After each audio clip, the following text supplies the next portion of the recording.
Welcome to All About Albemarle, the segment where we talk about the things that matter to the people who live, work, and play in the city of Albemarle. I'm David Fath, the Communications Director for the city, and joining me today is our Police Chief, Jason Bullhorse. Welcome, Chief. Good morning. Something that I find interesting about the police department that sets it apart from others is the level of professionalism and standards that are set for the police department through something that's called CALEA. Can you explain what does it mean for the city to have a CALEA accredited police agency? Right, it's very important. Just to give the folks what CALEA is, it's the Commission on Accreditation for Law Enforcement Agencies. And what they do is go over the best practices within the nation and overlap that with the police department to make sure that our policies and practices fit within those best standards. And what that does, it ensures that our officers and the community have the tools that are necessary to coexist in a safe environment to provide the protection levels that we have to with the community. Yeah, so it's a benefit not just to the community, but also gives some protections to the officers who are serving. Absolutely. Great. Let's talk a little bit about the different services within the Albemarle Police Department, the different units that we have. For example, school resource officers. What are some of the other aspects of policing? Yeah, so the SROs are a big piece. We have those interacting and collaborating within the schools and providing that law enforcement presence. But just building that network within the schools is huge with our children. But also we have a crash team which investigates the higher level crashes. We're building a bike unit out this summer. We hope to have that online. So we have foot patrols going on currently. So we hope to have officers on bicycles, and you'll be seeing those. And some of the other programs in our investigations team, we've got a drug team. We've got the crimes against children. We have that investigative unit as well as the major crimes. And a canine unit Yes. as well. And I understand another canine unit coming online as well. Yeah, we have a new officer that is fully certified. He's on the road. That was new this year.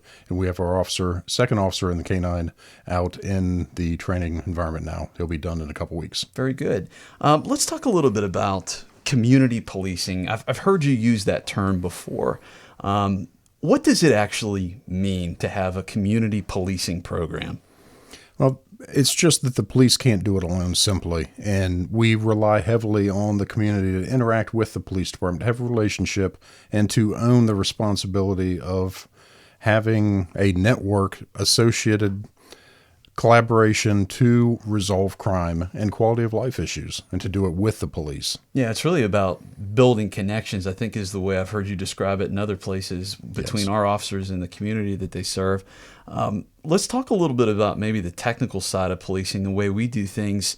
I understand that it's broken up by zone, that certain areas of the city fall under different zones. And can you kind of explain the assignments, how that works, and the benefit of that? Yeah, and touching back into the community policing, and there's a second concept of problem-oriented policing that this falls under.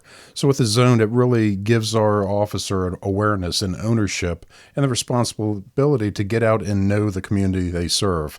You know, who lives there, the business owners, and just so each knows each other, and they build a relationship and trust. And then they can do that communication and community policing outreach that we expect. Yeah, so it's really about the same officers are consistently in the same zone. They're building those relationships and being proactive in policing as well. And that's a huge concept of community policing, is that proactive level instead of just being reactionary to the radio. Mm-hmm. Yeah, you become familiar with the issues in those particular areas, and you can act on those. Right. One of the other things I know you talk about is data and the value of that in informing how you do policing. And just, I think a big data point to talk about is the fact that in the most recent annual report that the crime rate for Albemarle was at its lowest level in the past 5 years. Tell us a little bit about how that happens. What's behind that? Well, I've just got to give that right to the officers and our first line staff and the sergeants for being out there and addressing those problems and not being reactive and being proactive. They get support from the chief's office as well as the captains and the assistant chief, but it's them out there doing the hard work every day to make sure this is happening. So I give them all the credit. But again, it's up to us to provide them with the data, what's happening, where it's happening, and who are the players, and then they address those issues with proactive policing. Gotcha.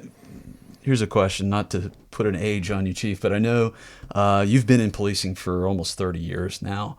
How would you say things have changed since you first entered the profession? It's a lot different, and it changes every 5 years. There's just something going on that drastically changes how we police. 29 years in January now, so I'm coming up on 30 in another 11 months.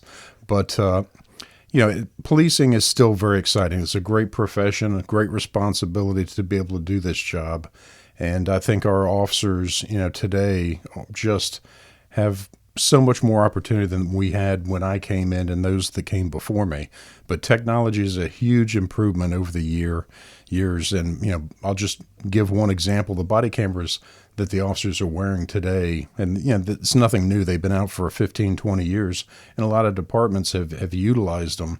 But the advancements with those body cameras and how important it is for the community accountability piece, but as well as for our officers to protect our officers with what's happening out there. Yeah.